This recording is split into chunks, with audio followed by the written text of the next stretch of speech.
we were having a meeting at the Capitol building, and somebody said, "I think you dropped something," and it was somebody's firearm on the floor.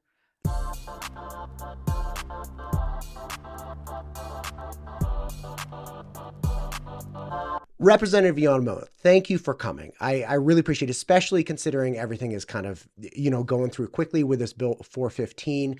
You're head of the Education Committee. Thank you for making the time. It is my pleasure. So there's a lot with this bill. There are a lot of interested parties. You have board members and administration at schools. You have parents and students at schools. You have outside groups like the NRA that are weighing in on it. And then you have the legislative branch that's trying to figure out what the best thing to do is. You have people screaming Second Amendment. You have people screaming local rights instead of local power instead of state power. There's a lot. But in a nutshell, I'll sum up the bill, and please confirm that I'm accurate on it. House Bill 415 would enable teachers, employees, and contracted volunteers on school campuses across Idaho, the state of Idaho, to get an enhanced concealed carry permit and carry on campus. They would not inform the Board of Education. There would be, the superintendent would understand who it was. There would be a list of people that were concealed carrying or had their enhanced concealed carry permit to carry on campus. No one would be obligated to do this. People could do it if they wanted to. There would be no obligation to engage were the worst to happen and an active shooter would come on campus. The liability would not be carried by the school district. They wouldn't be, like if somebody misfired, horrible situation that we're even considering, but you have to consider it. The liability would not be carried by the school district. This is a bill that is very contentious, but the goal of it is to close the vulnerable gap, the 5 to 7 minute gap between when we are aware there's an active shooter that has entered campus and the police department gets there, or whoever gets there, our public safety agents get there to take care of the threat, because there is a small window. Am I accurate on that? Yes. Okay. The only thing you didn't say was about taking away the gun-free zone signs. Right. That go. had to be. Yeah. Right. So the gun-free zone signs would be gone. Yeah. And if you put them up there, there's a penalty, isn't there? Yeah. Penalty. Mm-hmm. Right. So the emphasis is to tell people in the state of Idaho, hey, this is not a gun-free zone. There are absolutely, potentially armed people here, right? Coming to this campus to shoot it up is a bad idea. Right. That would be the point. Yes. Right. Now, again, lots of different parties on this bill, lots of people with different opinions. Talk to me about what you think. So for me, just like when we talked about the library bill, Sure. It's a local control issue. And you should always expect that whoever it is that is the school board is the closest to those people. And they have elected those school board members. And so it really does, when somebody says, well, why do they need to know? They do need to know. They are representing their zones of constituents, of parents and patrons in that district. And so it always amazes me when we as the state always say local control until we decide we know better. And then we become the nanny state. And I just, that to me is such not a conservative principle. And I will let you do what you want until you're not doing what I want, and then I'm going to tell you what to do. And that just isn't how I think we should do things. Well, in any state, but certainly not in Idaho. So we have allowed those people to be elected. We have seen the elections become much more important, much more contentious. Actually, people running, more than one person running for office, instead of them beating the weeds trying to find someone. Let's let them do their job, and let's let them know their community and their parents, and make these decisions, which is why when the legislation was passed 4 years ago to say, this is something you can allow people to carry, and it is a school board decision, and you can decide to what degree and who that would be, and you have the opportunity to either have more or less, or remove that privilege from someone if their mental state or whatever deems that they need to. But this just opens it up to, you don't even have to be on duty. Even the police can't do that. They're not supposed to have their weapons with them if they're not on duty on school grounds. Mm-hmm. So it just becomes a much just sort of a anything goes. Position. Yeah. Yeah. And to make a point really clear that you touched on, currently in the state of Idaho, we have school districts who have elected to vote, like the board has voted, hey, look, we should allow people to conceal carry on these campuses because they're in rural areas, because the emergency response would be so great. For whatever reason they decide locally that they're saying, hey, this is what we want. So the idea that this bill is allowing anew for this to happen is erroneous. There are localities that have already decided that this is what they want. So your emphasis of, hey, it's a local issue, that people locally are already taking advantage of this, Right. the opportunity to do this. I know there are at least 15 school districts that are currently, and I think that it isn't just the ones that I talked to a superintendent, and he said their response time is like 30 to 37 minutes. That is a long time, Right. which is exactly why when that bill came forward, it made sense to me to say, you know what, make sure that those people are fully trained, make sure that they have a crisis management team in place, they know what they're doing, and it's planned. It's not just the Wild West and everybody who wants to do an 8-hour concealed weapons training. You know, I just envision Barney Fife and his one bullet and think, oh, you know, what could go wrong? Well, lots could go wrong. And I think that's why you have so many groups concerned about, no one wants there to be shootings at school. Right. No one wants to have any kind of crises happen at their schools, but we don't want to also legislate one. And that is my concern with this bill.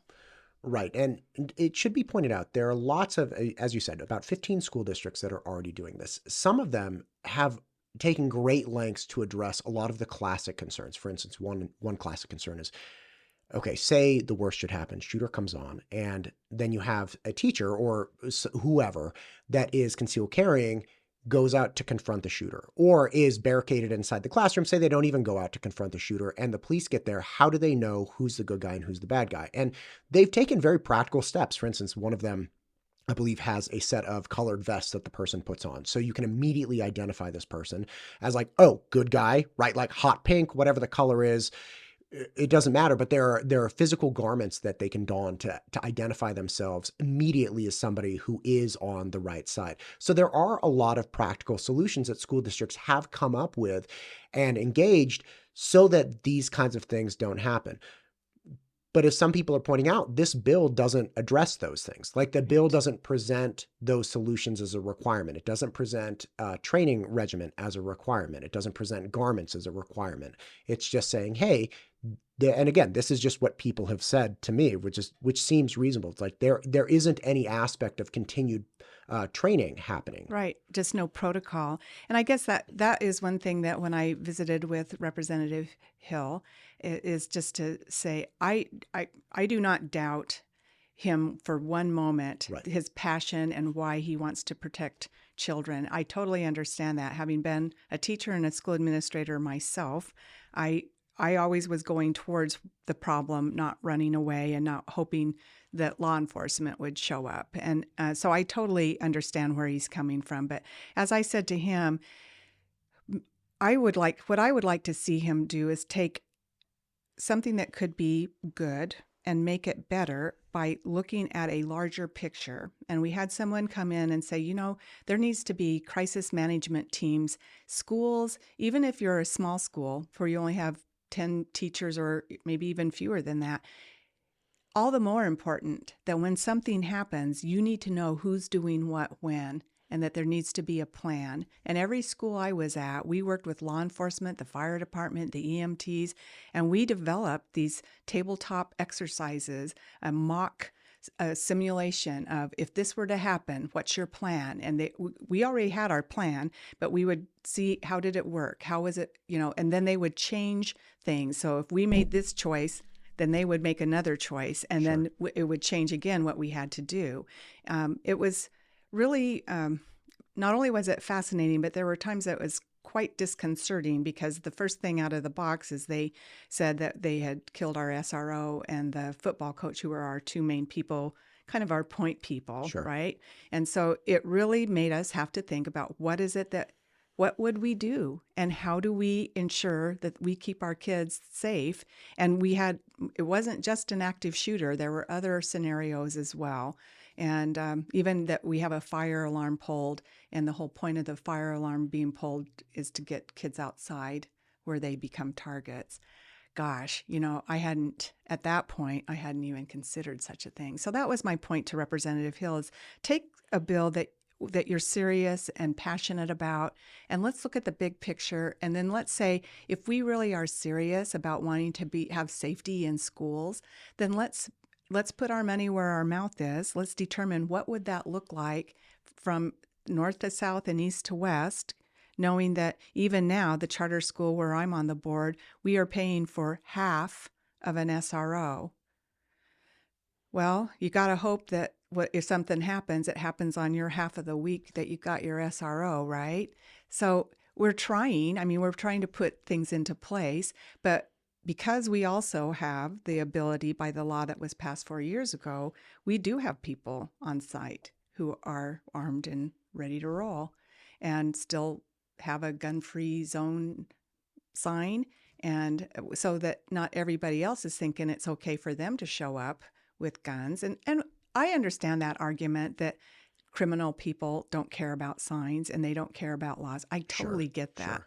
But there are a lot of other people that just need to not be showing up, at school with firearms and making a tough situation tougher for the very reason you were describing earlier is, all of a sudden we have all these people with weapons and we don't know who's who. And Right.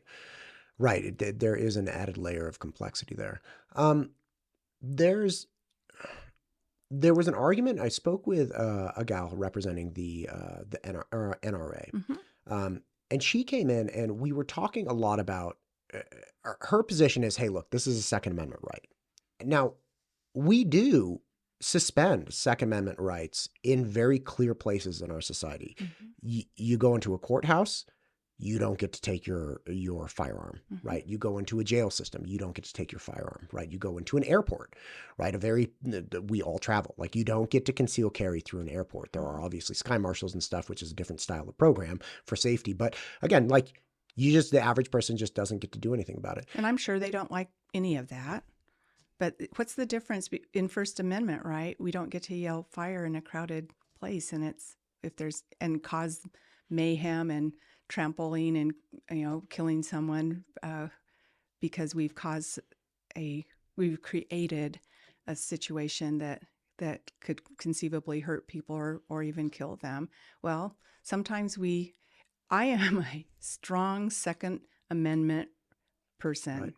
I do know that this country, I do feel like that right to bear arms is absolute in our personal lives, and that the government has no business knowing what we've got or trying to in any way manage what we're doing. Sure. That's why even when they come up with these mental health holds and what are we supposed to do if they have weapons and that sort of thing, I totally understand the red flag laws that people are worried about. Well, you start opening doors and that slippery slope.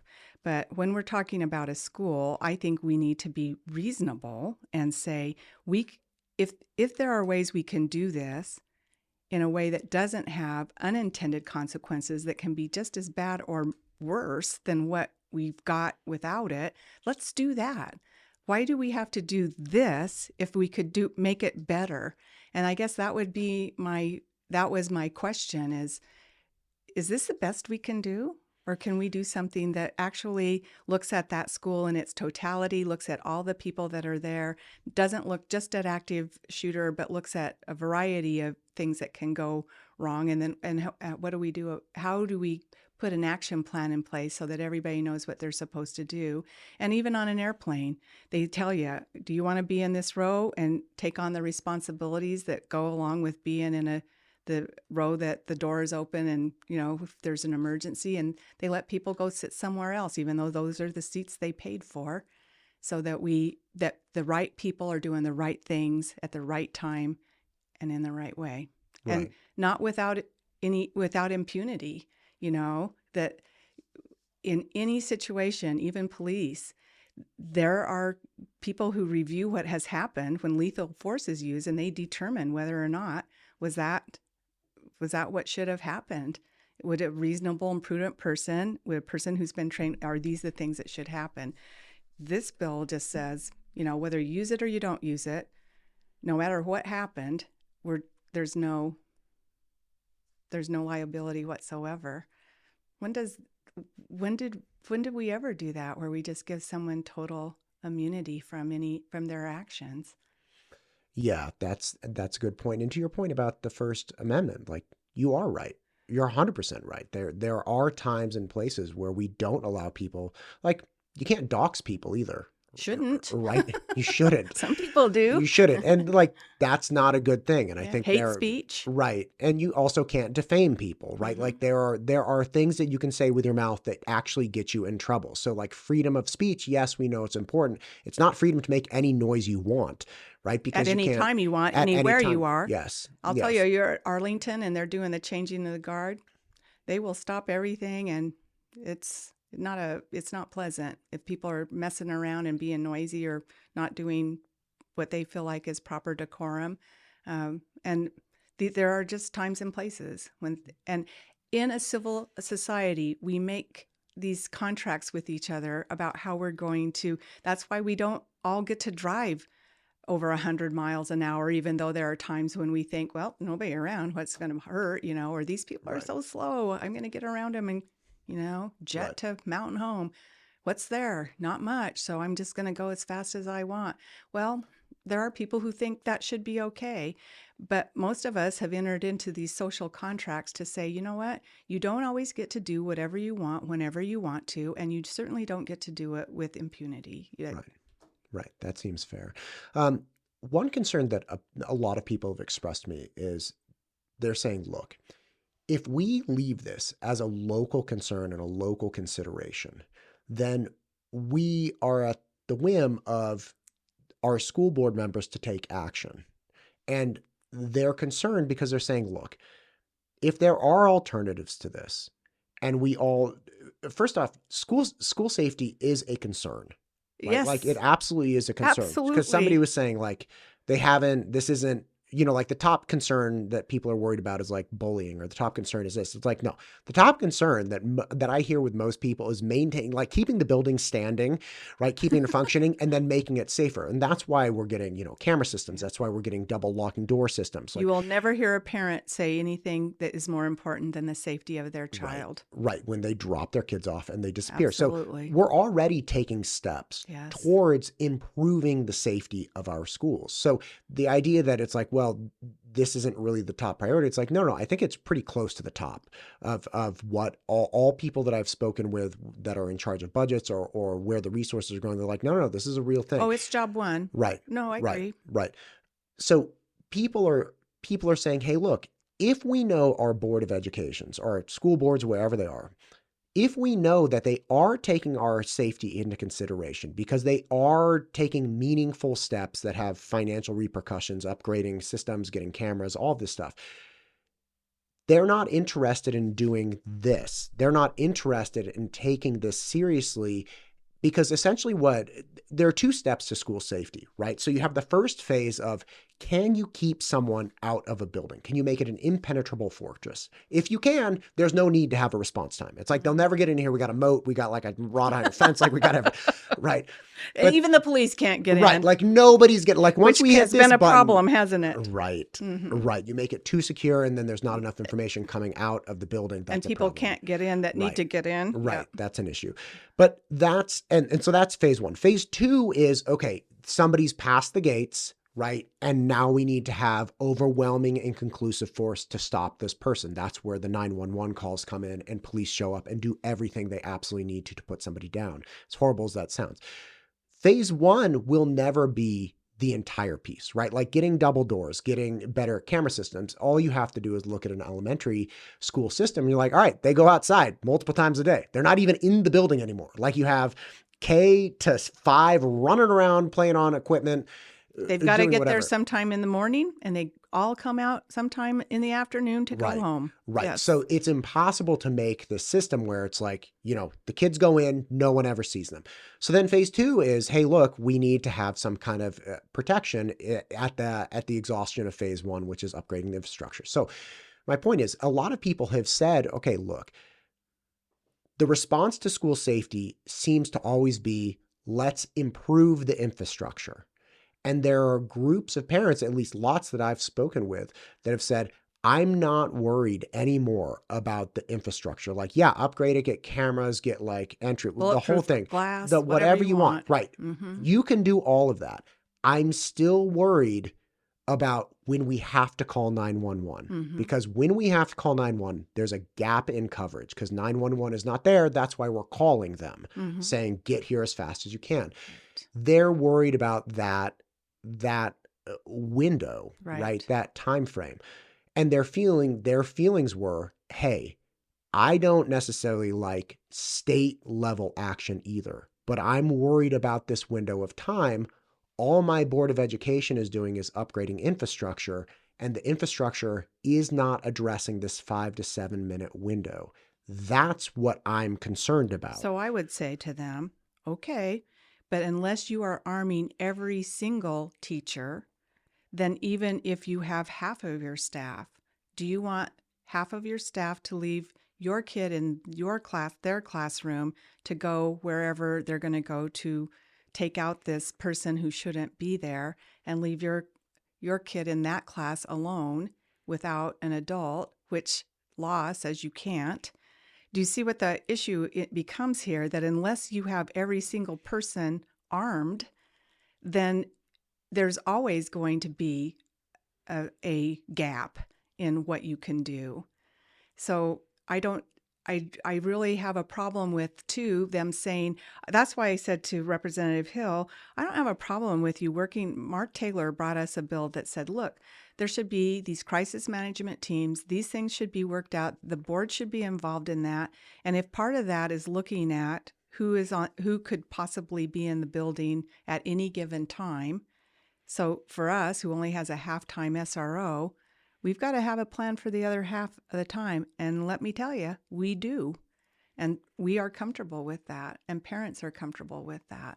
And that if you don't have people on your school board who you feel are listening to you, then you need to get engaged. And we've watched it happen. Even when you and I talked about the library bill, Yeah. I told you out of 5 people, they replaced 3 people on that board. And the very first thing they did was ban like 25 books.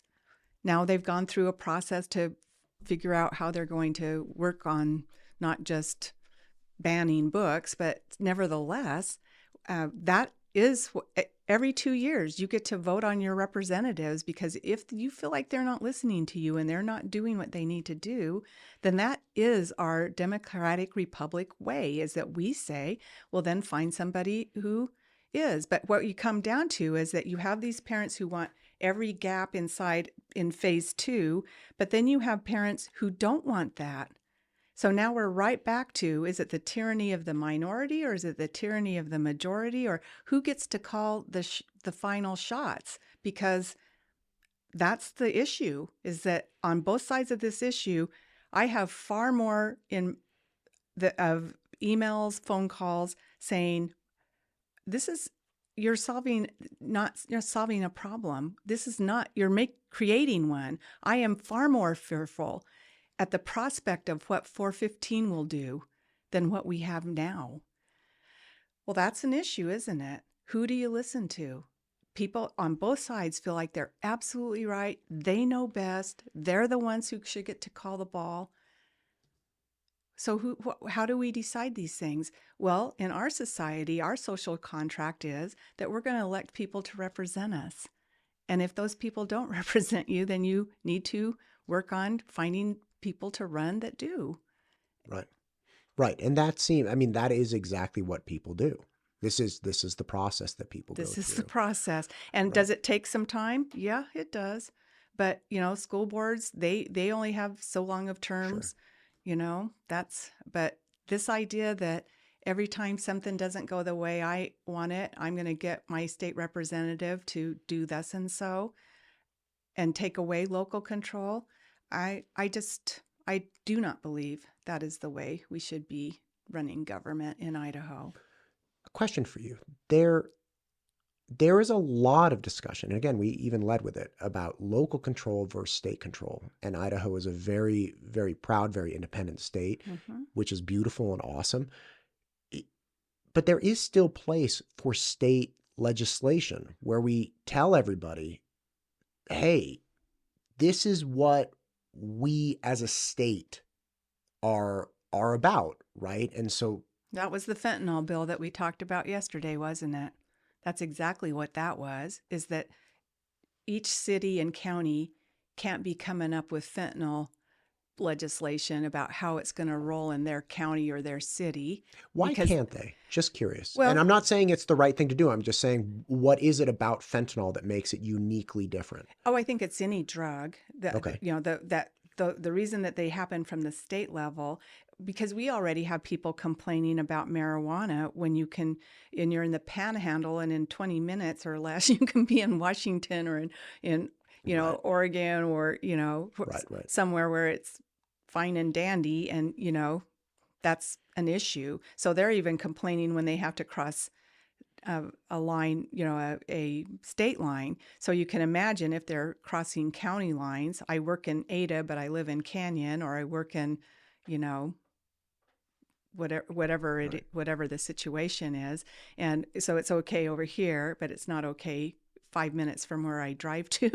And so, it'd be like saying you can smoke in Canyon County, but you can't smoke in Ada, and you're coming across the line and a policeman sees, state policeman sees just Right. smoking away. They Right. pull you over and you're thinking, hey, in Canyon County, I was fine. Well, that's the same with this fentanyl, is that you decide that there are certain things that you are going to, that because it makes it challenging to go from county to county or city to city.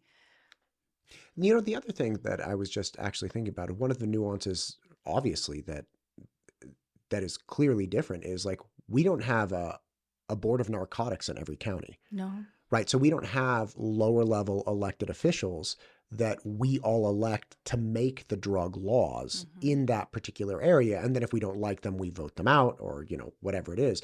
We do have the Board of Education, right? So Right. on a local level, it's fair to say, okay, but education, you already have some degree of electoral control over this because you can get the Board of Education members in, out. They can talk about what their priorities are. And if you don't like them, 2 years later. But for fentanyl, And let's just say in different districts, how they deal with drugs in their schools or with their discipline policies, they do differ a lot from district to district. They can. So they do have that ability to recognize their local community and how we feel about, is it a zero tolerance for these things or, Right. Yeah. Right. So again, that's kind of an aspect. So aside from, and we've talked about a number of things, but aside from predominantly taking control away from local people and saying, hey, look, if you want some form of concealed carry program in your district, you need to voice that to your Board of Education members. If you and the community don't appreciate their response, you can go ahead and either have a recall or just elect them out through a normal process, because recalls aren't great for districts for a number of reasons. But it's But there. I mean, yeah, it is like an it's there. option. Yeah, absolutely. Yep. And if it's We important saw it enough, happen in West Bonner, so it happens. right. Aside from the taking local to state, what are the other major flaws? Is it that Training. Okay, there we go. Training. I just thought 8 hours. I mean, I have my concealed carry, 98 rounds that you put through your gun. Did we kneel? Did we get behind something? Did we have to make a split decision about whether somebody was friend or foe? No. In 8 hours, you learn how to take your gun apart and put it back together. You learn how to load it safely and, Sure. their law and all that good stuff. 8 hours. And yet, even dyslexia training that the state said you had to do is at least 15 hours. But 8 hours is enough to have lethal force. And then there's no ongoing training that's required and nothing to make sure that somebody actually can do what they need to do. That no de-escalation techniques whatsoever. Just somebody with a gun who can use it or not use it and have no consequence regardless of what they do. Wow. That seems extreme. Seems, yeah, right. And a big criticism is, look, even if you want 8 hours, like as you're pointing out, how are you using the 8 hours and why is it 8 hours once? So say I'm a starting teacher and I plan to have a very fantastic 20-year career. In my first year, I spend my 8 hours. I get my enhanced concealed carry. I start carrying on campus. I don't have to do anything else for the next 20 years. Right. Now, we want to make the assumption that I'm going to keep up my skills and I'm going to be fine with it. But some people have said, like, look, the bottom line is that's just not enough for them, right? It's not enough. It's not enough consistency on what the enhanced concealed carry course is, because some people have said, hey, look, they're not all created equally. It's not site specific, right? So like you're talking about, it's not an enhanced concealed carry course. It's dealing with a specific school building or something of that nature. Well, and even in their teaching, I'm in there all the time as an administrator, as much as I could possibly be in there, and have coaches helping for their learning. I mean, teachers need to be constantly honing their skills. Just when they're working with kids' minds, all the much more if you're having lethal force. And, there are just so many things that just 8 hours just doesn't seem to cut it. It seems it would be laughable if it wasn't such a serious situation. And I do think when I talked to Representative Hill, I think he actually saw that point. He's not he doesn't want to make it more unsafe than to make it safer. And I think when we talked about that, he could see, because I said, with his training that he's had in the military, I guarantee you that there was nothing, they didn't do 8 hours and put him up in a fighter jet, and Right. Yeah, and he's not looking to make schools. I mean, no. he's a dad himself. Like he's very, very Great concerned guy. about. Yes. Yeah, fantastic. Yeah. Okay, so training. Now, one of the issues with adding training into this bill is the burden it actually puts on the entire state. Because who's administering the training? Let's say you're doing more than the standard enhanced concealed carry program. What's that program? Like, are you requiring all of a sudden that all of the sheriff's departments start participating in this program? What is there, like some Post training, right? Yeah. Right. So you have to have, so it's the first one and then you have the ongoing one. Okay, who's paying these people? Because you can't rely on volunteers coming in and just doing it. Mm-hmm. So to add in training, like a mandated, regimented, standardized training program necessitates having a standardized ongoing training program and having people willing to do it. So again, that burden then puts it on, who's going to do this? And if you're doing this and saying it's going to be available to all teachers, well, then the surrounding areas should likely have it available to them. Well, then maybe we want to think about, if we don't think that it's worth that cost, maybe it's worth enough money set aside so we can have a whole SRO in our school all week long and in any school, and that we make it reasonable enough that, because that's already a part of their training and it is their expectation that they're monthly, they have to go in and there are requirements for them. So it is just part of their training. And so instead of asking a teacher to be both an excellent math, science, English teacher, and then also be sharpshooter, Calamity Jane, or, whatever, we're saying, no, we're going to let the people who are trained to do that. And we're going to let the teachers who are trained to be teachers teach. And so to say this 415 is a cost-saving measure because we're going to put whatever weapon you happen to purchase, that's okay, and as long as you can conceal it in some way and make sure you keep hold of it and it's always on you, and nobody can take it from you, or all of these things, none of that is clearly stated about. So it seems like here's this great idea and we'll work out the details later, but the details are huge. The details matter. And this training is the first component of it, but also just the ongoing training. And then how do we make sure that people are doing what they need to be doing and that they aren't leaving their weapon somewhere where some kid can get to it or, Right. Do you know Okay. how many times teachers leave their cell phone or something else in a bathroom? And I realize they're not Yeah, like I don't shooting know anyone that. with their phone, but yeah. I think there is a degree of objection similar to that, which is like I lose my keys all the time. Mhm. But I think that's really betraying the reality and severity of the task that people recognize when they pick up a firearm. Like I don't know anybody. Can I tell who you though treats... that when we were sitting in we were having a meeting at the Capitol building, and somebody said, "I think you dropped something," and it was somebody's firearm on the floor of the committee room. So let's talk about it for a minute. That's a fair point. I obviously did not know that because I Well, was not how there. would you know that? But that's my Yeah. point. And my point is that you have people like the school resource officers have come out against this bill. A lot of the law enforcement's trying to stay pretty neutral because they are they understand, and they also understand that it's anybody who votes against this bill has a target on them for, any number of, whether it's the NRA or Second Amendment folks or, whatever. But people who are in these situations and have been in other such situations are looking at it and saying, wow, I don't think that what we are intending to have happen here is what we're going to get.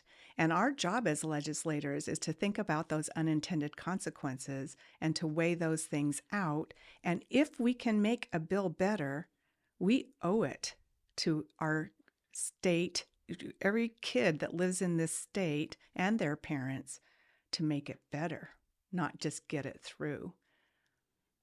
I think that's a great point. Training, big one. State versus local, big one. Is there anything else? Are there any other major objections you have to this?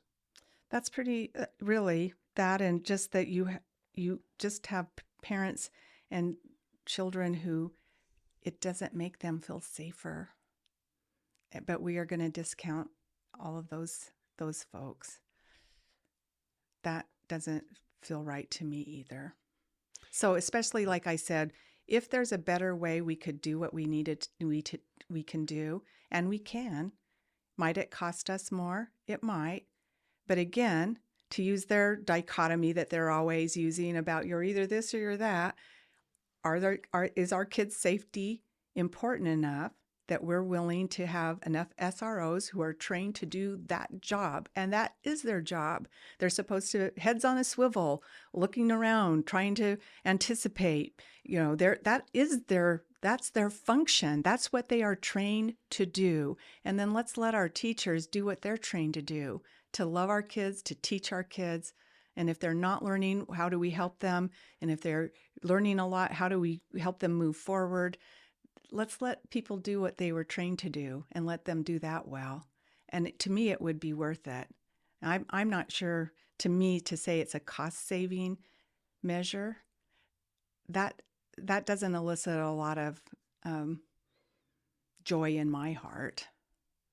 At what cost are we saving money? That's a really good point. Representative Yamamoto, thank you for coming in today. I really appreciate your comments on this. Obviously, this is one of the nationally most heated long-term things that people have been talking about for years with safety. And Idaho is leading the way, so everybody's watching. So thank you for being a very solid voice, especially one that is very proud Second Amendment supporter and just, again, NRA member. Right. Right. And recognizing, hey, look, it's not that we're against the Second Amendment. You just feel this bill could be better. Yes, that's in a nutshell. That's it. And that's what I said to Representative Hill. Keeping kids safe, we are right on. How we do that, we could use some work. Let's do it. Perfect. Well, thank you for coming in. I appreciate you. Thank you.